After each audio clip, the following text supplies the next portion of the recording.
Assalamualaikum warahmatullahi wabarakatuh, sahabatku, saudaraku semua. Semoga selalu dalam kebahagiaan dan dalam kasih sayang Allah. Amin ya Allah. Ini ada sebuah pertanyaan dari sahabat kita, Ibu Tarwati ya. Jadi saya bacakan nih, panjang nih. Alhamdulillah, terima kasih Bang atas pencerahannya. Izin bertanya Bang, bagaimana caranya agar kita selalu bisa ikhlas atas apa yang belum kita jalani? Contoh seperti ketika kita akan kehilangan apa yang kita punya tapi belum terjadi. Kita sudah memikirkan langkah apa yang harus saya lakukan. Apakah itu melangkahi takdir yang akan Allah berikan? Terkadang saya sering berpikir gimana nanti ketika saya mati. Atau gimana kalau saya ditinggalkan suami, orang tua, anak. Pikiran-pikiran seperti itu sering ada dalam pikiran saya. Mohon pencerahannya Bang, terima kasih sebelumnya Bang. Salam santun. Ya, waalaikumsalam Ibu Tarwati. Ini pertanyaannya udah lama ini, cuman baru sempat sekarang saya jawab. Ngeri-ngeri sedap ini dayanya. Biasanya kalau sudah mengalir kalam Allah itu, hari ini kita bahas apa? Kita bahas bab ikhlas. Teman-teman ingin belajar tentang ikhlas. Ya besok jangan kaget ya. Kalau Allah memberikan ilmu langsung dari kehidupan kita, diuji keikhlasan kita. Biasanya begitu. Hari ini nonton video saya, besok kejadian. Ya jadi jangan sport jantung ya. Jangan kaget kalau besok kejadian. Ya wanti-wanti aja. Jadi nanti kalau kejadian, oh pas ini saya udah ingat, Bang Adi udah ingatkan kemarin. Ya. Jadi kita harus pahami hakikat atau makna dari kata ikhlas. Kalau dari segi bahasa Indonesia ya banyak kita mengartikan kata ikhlas ini. Tulus, ridho, rela ya. Atau bisa juga dimaknakan ibadah yang murni ya. Jadi kalau ditanya bagaimana Bang agar saya bisa ikhlas? Ya kita poinnya adalah harus melepas rasa memiliki. Baru seseorang itu bisa ikhlas. Ikhlas dari segi hal kehilangan ya. Kenapa kita ketika hilang sesuatu susah? Ketika hilang sesuatu yang kita miliki sedih. Ketika hilang sesuatu yang ada pada diri kita tuh rasanya gak siap ya. Coba kita belajar dari kehidupan. Sering terjadi tuh ya kan. Ketika seseorang kehilangan apa yang dia miliki, ya contoh anaknya meninggal, ayahnya meninggal, keluarganya meninggal. Banyak kan ditangisi, menangis itu ahli keluarga yang ditinggalkan ya. Padahal orang yang meninggal itu, orang yang wafat itu, ya bisa jadi Allah sudah sediakan surga baginya. Tempatnya baik di sisi Allah. Tapi kita yang ditinggalkan kok nangis? Ya yang orang yang menangis itu orang yang masih melekat rasa memiliki. Dia anggap ya itu milikku. Anakku, orang tuaku, istriku, suamiku. Kan milikku itu. Nah kenapa ketika orang yang kita cintai meninggal kita jadi nangis? Karena kita gak paham ya siapa yang lebih berhak memiliki semua itu. Makanya kita kaji lagi makna innalillahi wa innalillahi rojiun. Sesuatunya milik Allah, dari Allah ya kembali kepada Allah. Nah kalau kita paham, aku gak punya apa-apa Bang ya, nggak ngerti apa-apa, nggak ada daya aku apa-apa, nggak ada yang kumiliki apa-apa. Semuanya dititipkan oleh Allah. Jadi yang punya siapa? Yang memiliki, yang sejati siapa? Allah. Ya sudah, kembalikan pada Allah. Di situ baru bisa ikhlas. Ya. Kan banyak tuh kejadian dalam kehidupan. Udah ada tanda-tanda bakal kehilangan. Ya kan? Terus kita berusaha agar aku nggak hilang gitu. Kalau ditanya apakah itu nafsu bang? Ya nafsu. Kamu nggak siap kehilangan.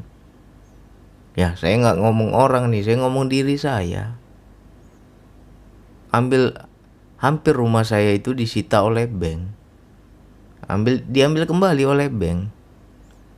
Karena posisi saat itu ya saya menganggur, nggak ada pekerjaan. Terlalu lama saya menganggur. Ya lagi pahit-pahitnya ya. Kalau dari segi kehidupan, dari segi zohir, mungkin kita menganggap ya lagi apes nih, hidupku lagi sial ini, aku lagi di titik terendah ini, ya rezekiku lagi sempit segala macam. Tapi kalau kita baca dari segi hakikat, disitulah Allah mengajarkan ilmu ikhlas. Jadi ilmu ikhlas itu nggak bisa diajarkan. Seorang manusia pun gak akan bisa mengajarkan tentang ilmu ikhlas selain Allah sendiri. Dan apapun yang saya sampaikan ini belum ilmu, karena teman-teman belum mengalami, belum bisa dibilang ilmu. Jadi kalau aku ingin tahu ilmunya bang, ya nanti atau besok kau rasa sendiri dalam hidupmu, baru kau tahu itu namanya ikhlas. Ya. Jadi yang Bang Andi ngoceh-ngoceh ini apa ya? Itu baru pengetahuan, baru teori, belum ilmu yang sesungguhnya. Hanya bayangan-bayangan saja, ya. Jadi kita belajar dari kehidupan. Ya saya ulang-ulang nih. Mudah-mudahan teman-teman yang sudah pernah mendengar kisah hidup saya nggak bosan ya. Kita ulang-ulang biar bisa diambil pelajaran. Dahulunya saya bekerja ya, berlayar, uang banyak ya, hidupnya enak segala macam. Nggak pernah takut saya itu nggak ada beras, nggak pernah takut saya nggak ada uang bayar listrik ya, nggak pernah takut saya nggak ada uang bayar kredit bank, nggak untuk cicilan rumah, nggak pernah takut karena saya bekerja. Di satu titik ya Allah mengajarkan ilmu ikhlas. Dibuatlah saya menganggur. Ketika saya menganggur, ya di teror oleh bank. Bayar, kenapa nggak bayar-bayar, nunggak berbulan-bulan. Ya. Sampai datang surat bank. Hampir rumah itu disita oleh bank. Akhirnya saya mencari cara agar tidak disita. Apa yang saya perbuat? Ya saya ngutang ke rentenir. Ya itu sama dengan kisah ibu tadi. Sudah ada rasa takut, kehilangan, tapi kita berusaha agar tidak hilang. Ya makin dibuat susah. Ya, disitulah saya terjebak. Terjebak oleh rentenir, ya. Udah rumah nggak bisa bayar, utang numpuk. Karena saya mempertahankan jangan sampai rumah itu terjual, jangan sampai rumah itu diambil kembali oleh bank. Rupanya makin terjebak. Sebentar aja kita bisa menutupi kredit bank itu. Akhirnya ya rentenir kita juga nggak bisa bayar segala macam ya. Jadi di titik terendah itu ya Allah seolah-olah ngomong, apalagi yang kau bisa perbuat katanya. Ya. Makanya kita ketika lagi ada masalah itu, disitulah kita sedang dekat sama Allah. Bagi orang yang bisa membaca, bang aku lagi susah, aku lagi terpuruk, aku lagi ada masalah, banyak-banyak ajak ngobrol Allah itu. Di situ Allah ngomong, Allah bicara. Ya. Apalagi yang bisa kau akal-akalin di? Kemarin kok nggak ada uang, ya kok ngutang katanya, ya kan. Sekarang makin banyak utangmu, terjebak lagi, ya kan. Akhirnya saya berusaha terus, gali lubang, tutup lubang, gali lubang, tutup lubang. Sampai satu titik ya, satu orang pun tidak ada yang mau meminjamkan uang. Kemanapun saya berhutang, nggak ada satu orang pun bisa minjamkan uang. Posisi mereka juga lagi sulit. Atau mereka juga memang lagi ada uang, tapi mereka nggak mau meminjamkan uang ke saya. Ya, di situ nggak ada yang bisa minjemin uang. Langsung disitulah baru saya paham arti ikhlas. Seperti apa ikhlas? Ya aku kembalikan kepada Allah. Ini miliknya, dia mau ambil lagi, ya aku kembalikan. Aku udah capek ya Allah. Ku akal-akali nggak jalan juga. Aku berusaha agar tidak diambil, nggak bisa juga. Terakhir di situ saya berserah, ya. Saya berserah. Nggak sampai di situ ujiannya, ya. Ya Allah, kalau Engkau mau ambil rumahku, ya udahlah, aku siap lah ya Allah. Balik kampung lah aku ya Allah. Kembalilah aku ke rumah orang tuaku ya Allah. Udah nggak ada lagi yang bisa aku perjuangkan. Ya, satu ujian kita di keuangan. Rupanya istri saya ya terkejut batin, kaget ya. Dulu biasa punya uang, rupanya sekarang nggak punya uang. Ya biasalah, perempuan kan. Ketakutannya tentang uang itu kan luar biasa. Nggak sanggup dia hidup dengan saya sampai hampir juga dia mau meninggalkan saya. Ya, udah rumah mau disita bank, istri mau pulang kampung, mau kabur. Nah di situ saya belajar lagi ilmu ikhlas. Ya Allah, udah rumahku mau Engkau ambil, istriku juga Engkau mau ambil ya Allah. Berat kali ujianku ini ya Allah. Ya. Tapi di situ saya berserah.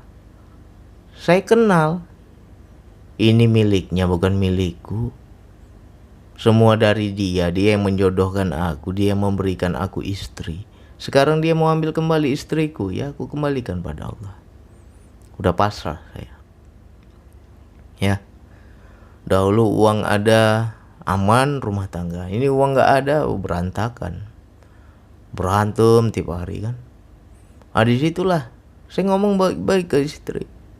Kalau kamu nggak sanggup hidup susah denganku, ya udah, kembalilah ke orang tuamu. Kamu mau pisah, aku siap. Kita pisah baik-baik. Ya. Nah, ketika kita ikhlas itulah baru Allah rubah semuanya. Ya. Dirubahnya bagaimana Bang? Akhirnya diketuk hati istri saya berubah. Yang awalnya nggak menerima jadi menerima. Yang awalnya nggak sanggup hidup susah jadi sanggup hidup susah. Berubah, malah dia minta maaf ke saya. Ya, selamat saya, istri nggak jadi meninggalkan saya. Hitungan berapa hari saya dipanggil kerja. Selamat lagi saya. Akhirnya rentenir saya bisa bayar, ya. Rumah cicilan rumah juga saya bisa lanjutkan, nggak jadi disita oleh bank. Ternyata ya Allah itu hanya gertak saja kalau kita paham ya. Aku mau ambil nih, tapi kulihat dulu. Kalau kau kuat rasa memilikimu, ya aku ambil. Nah di situ saya nego, cepat-cepat saya serahkan. Aku nggak mau lagi mempertahankan yang bukan milikku ya Allah. Karena aku sudah mempertahankan ya nggak bisa juga. Ku kembalikan semuanya padamu ya Allah. Engkau mau ambil-ambillah ya Allah. Rupanya nggak jadi Allah ambil. Makanya bagi teman-teman yang ada rasa takut kehilangan, cepat-cepat serahkan. Ya, apalagi soal rumah tangga, Bang kami berantem, kami mau cerai begini begitu. Takut kita kehilangan. Ya cepat-cepat serahkan. Ya. Kalau hatimu sudah ridho, sudah ikhlas, kamu sudah murni hatimu, jauh dari nafsu, Ya, kita paham ya milik Allah, ku kembalikanlah pada Allah. Insya Allah itu Allah senyum. Ini hambaku sudah pahit kali ini ku banting hidupnya. Ini hambaku sudah sakit kali hidupnya. Tapi dia zero. Dia ikhlas. Ketika kita ikhlas, ketika kita ridho, ya Allah lebih ridho lagi pada kita. Ya, akhirnya dalam waktu dekat itu berubah total. Dinaikkan lagi rezeki saya. Yang awalnya susah itu, ya pelan-pelan Allah naikkan lagi. Ya. Jadi untuk teman-teman, saudaraku, sahabatku, kenapa ketika kita kehilangan sesuatu susah? Ya.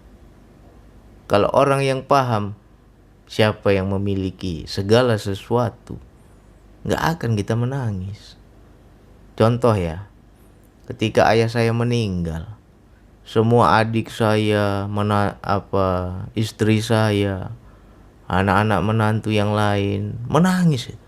Saya sedikit pun nggak bisa netes air mata, ya kan? Sampai dibilang saya nggak sayang sama ayah saya. Adik-adik saya bilang, kamu kok seolah-olah ayah pergi itu kamu biasa aja bang, nggak sayang kamu sama ayah. Ya saya bilang bukan soal nggak sayang. Sehebat apapun sayangnya saya, lebih Allah yang sayang ayah kita, saya bilang. Ya, Allah lebih sayang dia. Dan saya paham, milik Allah semuanya. Saya kenal, dia yang maha memiliki.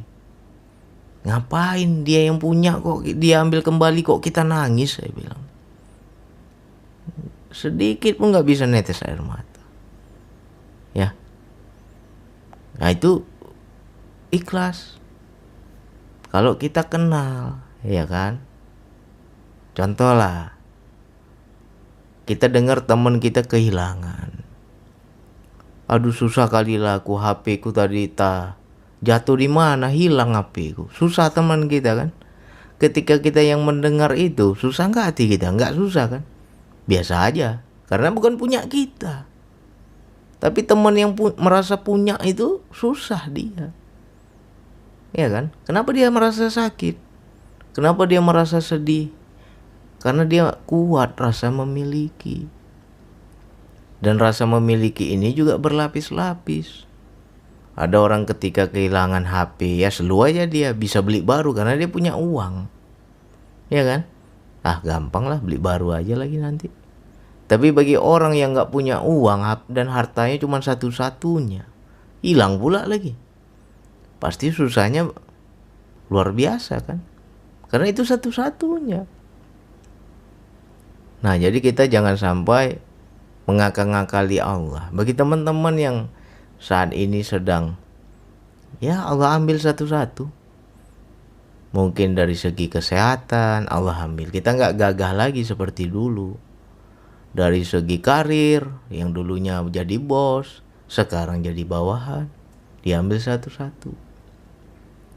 Yang dulunya punya harta, hancur harta kita, diambil kembali.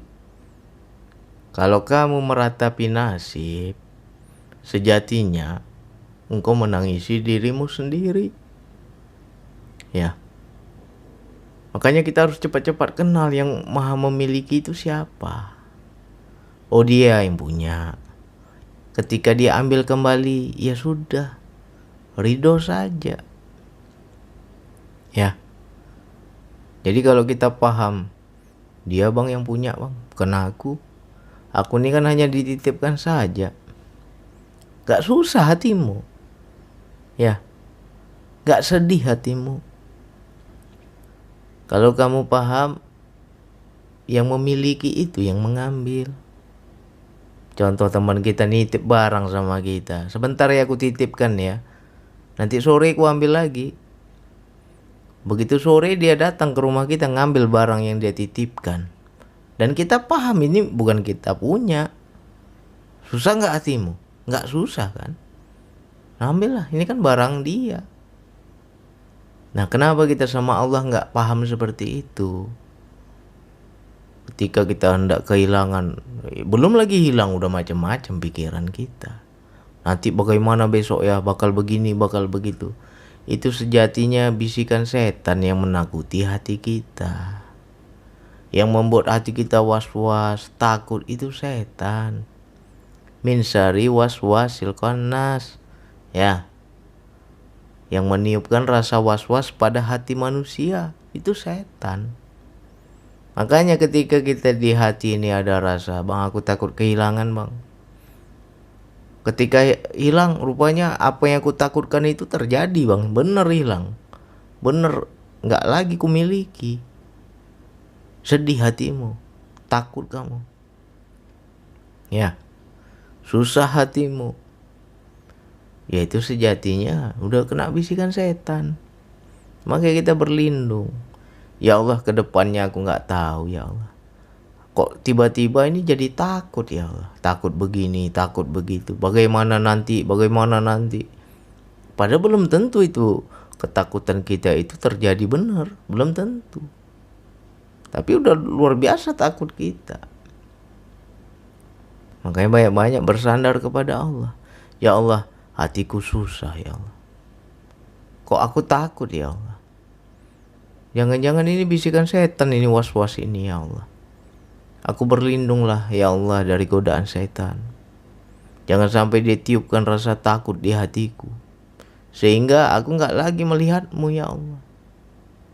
Ya, yang pertama minta dulu perlindungan dari Allah. Sehingga kita lebih tenang.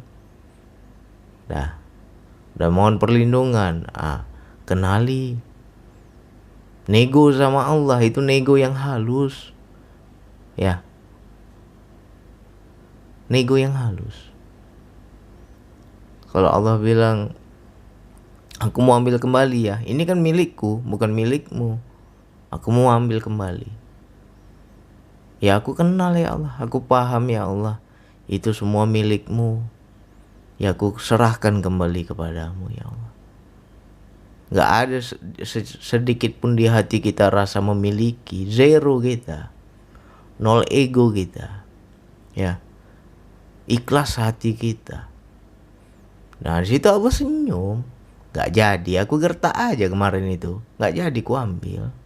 Dikembalikan nanti sama Allah. Yakinlah.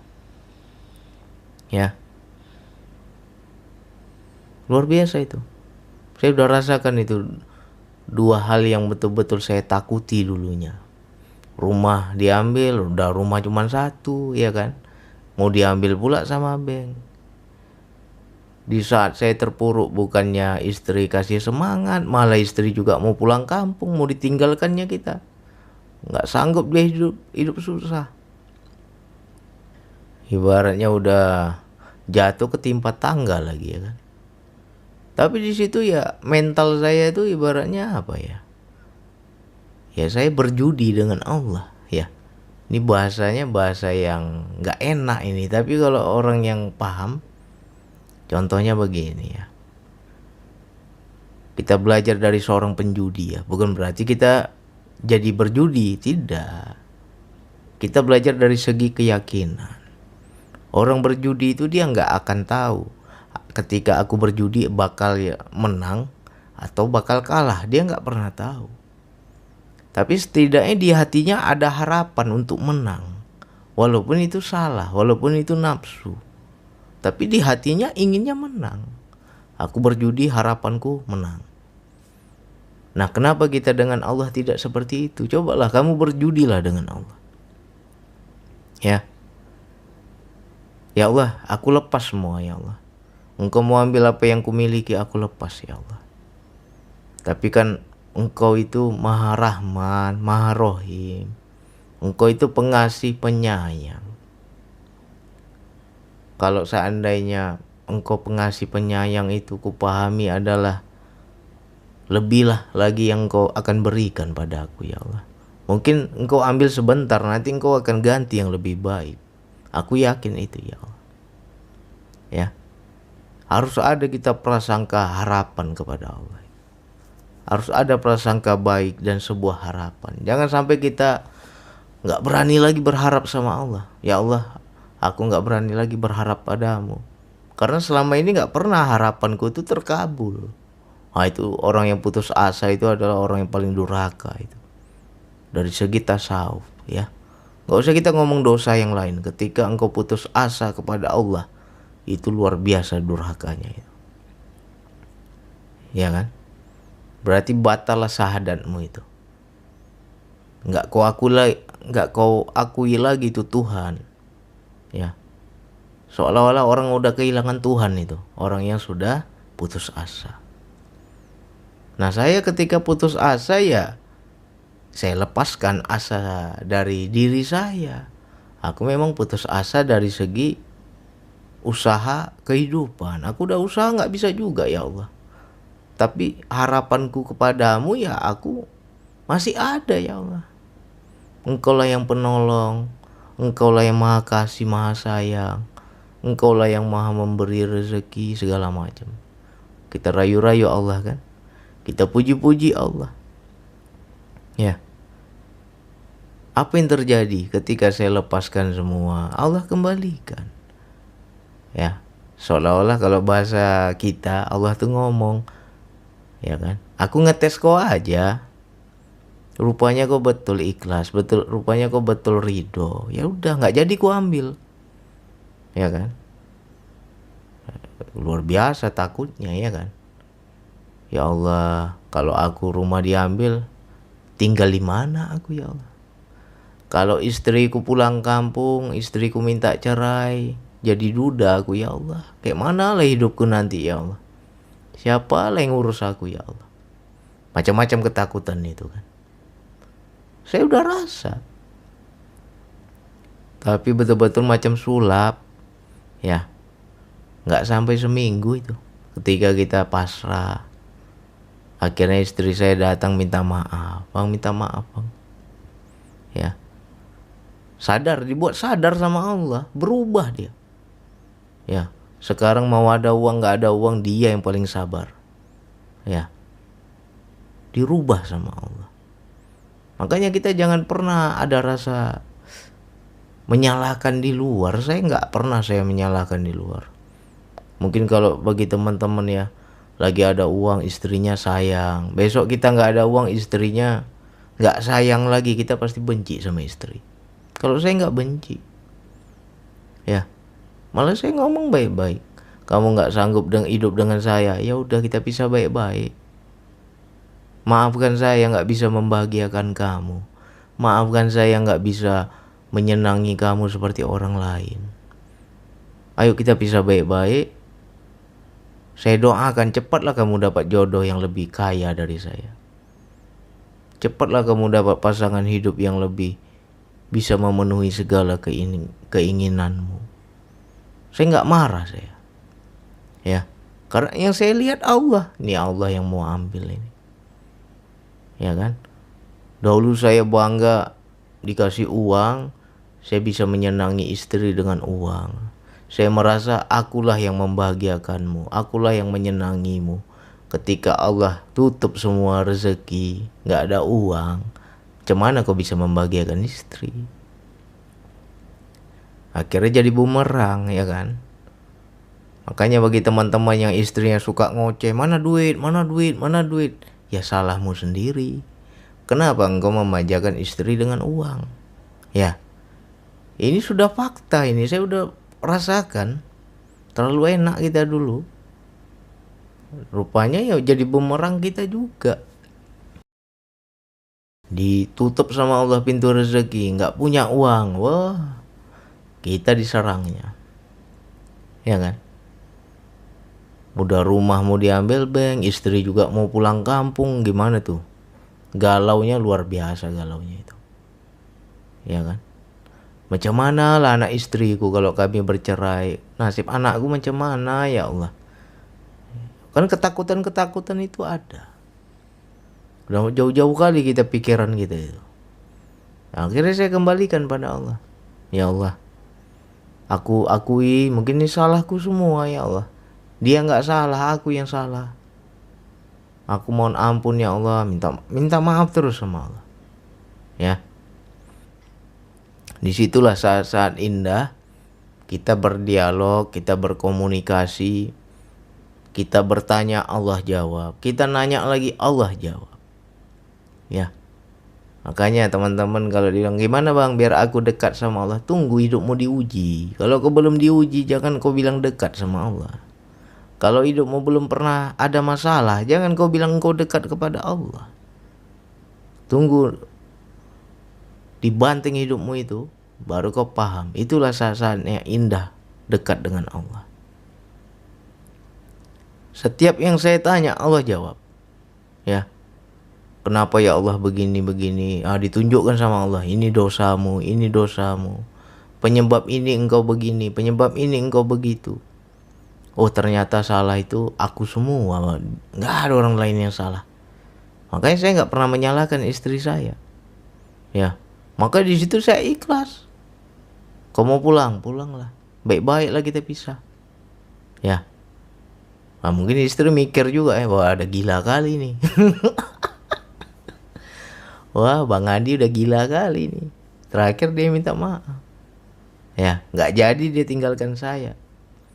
Nah, istri dikembalikan oleh Allah, rumah dikembalikan oleh Allah, dikasih pekerjaan, semua hutang bisa lunas. Ya, pertolongan Allah itu ada. Yang penting satu aja, jangan sampai engkau putus asa kepada Allah. Ya, bagi saudaraku, sahabatku yang saat ini ya lagi pahit-pahitnya lah. Karena kalau engkau sudah putus asa, ya jauh lah. Pertolongan Allah itu jauh, durhaka kita. Ya. Di situ Allah mengajarkan. Udah capek kau usaha, capek ya Allah. Udah kemana kau usaha begini begitu, bisa nggak kau dapati jalan keluar? Nggak dapat juga ya Allah jalan keluar. Ada nggak satu makhluk yang bisa menolong? Nggak bisa ya Allah. Putus asa aku ya Allah. Satu pun nggak mau tolong aku ya Allah. Hanya engkau lah yang bisa menolong ya Allah. Nah, ketika kita akui hanya Allah, di situ baru Allah rubah hidup kita. Baru turun pertolongannya. Ya. Nah, awalnya kita takut, terguncang. Siapa sih yang nggak takut? Ya. Belum pernah kita mengalami, tiba-tiba mengalami, bertubi-tubi itu. Udah menganggur, nggak ada uang. Makan nggak makan ya, susah makannya kan. Habis itu rumah mau diambil bank, istri mau kabur. Siapa yang nggak galau itu? Ya. Untung aja saya nggak gila. Ya saya bilang masih syukur saya nggak gila. Kalau orang lain mungkin udah minum baygon mungkin. Ya kan? Nah disitulah gila saya kepada Allah. Ya Allah, keputusanku ini benar-benar gila kalau aku bilang. Masa istri seperti itu kita nggak marah ya kan? Kita nggak kesel, kita nggak dendam, malah kita ridho. Ya. Tapi ketika kita ridho, ya Allah rubah. Ternyata ayat di Al-Quran itu benar. Lelaki baik-baik hanya untuk wanita baik-baik ya kan? Setelah saya pahami ya kalau aku mau istriku baik ya berarti aku dulu yang harus baik. Ya, kenapa istriku nggak baik? Ya berarti aku juga nggak baik. Ya, dulu ada uang sayang dia, ketika nggak ada uang nggak sayang dia, berarti kan nggak baik kan? Ya lihat dirimu, kamu juga nggak baik. Akhirnya saya ya mohon ampun kepada Allah. Ya Allah, salahku begini, salahku begitu. Saya ikhlaskan semua. Engkau mau ambil silakan ya Allah. Aku siap ya Allah, nggak ada lagi aku rasa memiliki. Sudah capek aku pertahankan, nggak ada yang bisa tolong aku ya Allah. Aku kembalikan padamu. Baru paham kita itu arti ikhlas. Ya. Jadi bagi teman-teman yang saat ini sedang ya lagi sedap-sedapnya dekat dengan Allah. Tapi bantingannya luar biasa di kehidupan. Nah, ini Allah sedang mengajarkan ilmu ikhlas. Ya, ilmu ikhlas itu bukan teori. Gak ada satu orang manusia pun bisa mengajarkan ikhlas. Paling yang kita cerita-cerita ini baru teori aja. Jadi ilmu yang sesungguhnya kapan bang? kau rasalah dalam hidup besok. Ya. Nah, ini bagi teman-teman yang sudah dengar audio ini, ya siap-siap. Bisa besok, bisa seminggu ke depan, bisa bulan depan, kena nanti. Ya. Karena ini biasanya kalau sudah keluar ini kalam, ya bagi yang benar-benar belajar ya kena nih itu. Jadi mudah-mudahan nggak kaget ya. Cepat-cepat ingat ini audio. Oh, ini ilmu ikhlas. Bang Adi udah cerita nih, ini ilmu ikhlas. Nah, cepat-cepat serahkan sama Allah. Dan kita harus paham, sebenarnya Allah itu kasih warning. Ini aku mau ambil ya, udah ada tanda-tanda itu. Tapi kalau kamu makin melekat, makin kamu genggam, makin diambil. Ya, tapi kalau kamu ikhlas, ya Allah, aku sudah kulepas ya Allah, bukan milikku ya Allah. Ini semua milikmu ya Allah. Engkau mau ambil, aku ikhlas ya Allah. Nah, terkadang itu Allah nggak jadi Allah ambil. Atau bisa juga benar diambil oleh Allah, tapi secepatnya Allah ganti yang lebih baik. Ya. Atau bisa juga nggak jadi diambil, Allah hanya gertak. Karena saya udah mengalami, udah sering kali itu saya alami. Cepat-cepat nego. Ya kan? Oh, ini tanda-tanda Allah mau ambil, udah aku serahkan lah. Ya. Nggak usah dijemput, kita duluan yang serahkan. Ambillah ya Allah. Milikmu kok, bukan milikku. Aku juga nggak bisa apa-apa kalau engkau mau ambil. Aku kembalikan padamu ya Allah. Ya Allah ngomong, gertak aja itu. Ya, aku mengetes hatimu saja. Aku mau mengajarkan ilmu ikhlas padamu. Situ baru kita paham. Ya. Apapun kalau kita kehilangan, ya kembalikan kepada Allah. Biasanya orang yang sedih, susah, sakit, ya perih, ketika kehilangan sesuatu biasanya ya karena melekat. Dia merasa itu punya dia. Tapi kalau kamu paham ini semua punya Allah, ya gak sakit ya. Bahkan ketika orang tercinta, orang tua kita meninggal, ya gak bisa netes air mata, itu gak bisa. Itu apa aku tangisi? Allah lebih sayang sama dia. Untuk apa aku tangisi? Mereka lebih bahagia bertemu dengan Allah. Dan Allah panggil kembali, yaitu juga miliknya. Jadi kita ridho, ikhlas. Ya, makanya gak ada sedikit pun sedih, susah, stres, perih, ya. Karena kita udah gak lagi merasa memiliki. Ya. Sebenarnya kalau kita mau nurut ini, kalau kita ikutin terus dayanya panjang ini. Intinya, poinnya ya, pahami Allah lah yang memiliki segala sesuatu. Segala sesuatu itu punya Allah, bukan punya kita. Nah, cepat-cepat lepaskan. 0 ego. Hilangkan kemelekatan. Baru kita paham ikhlas. Kalau kita nggak bisa melepas itu, ya sampai kapanpun nggak ada istilah ikhlas. Ya, itu dari hal memiliki. Bagaimana bang? Dari hal yang murni, ya segala ibadah lakukan karena Allah. Itu juga ikhlas. Aku melakukan ini, melakukan itu untuk Allah, bukan untuk kepentingan diriku. Nah, situ ikhlas juga. Kita paham dialah yang maha berkehendak. Kita paham dialah yang maha membisahkan kita. Aku bisa begini, bisa begitu karena dia. Jadi gak ada keakuan, gak ada rasa memiliki. Ya, gak usah kita ngomong jauh-jauh ya. Ya mudah-mudahan apa yang sudah saya sampaikan ini teman-teman gak bosan ya. Kalau udah diulang-ulang ini mudah-mudahan gak bosan. Mudah-mudahan bisa dipelajari di kehidupan. Nah, ditunggu-tunggu nih. 1 hari, 2 hari, seminggu, sebulan. Kena lah besok kalian ya. Nah, ingat-ingat ini. Oh, ini ilmu ikhlas. Nah, itu aja. Jadi gak susah kita. Oke, hanya itu yang bisa saya sampaikan. Wassalamualaikum warahmatullahi wabarakatuh.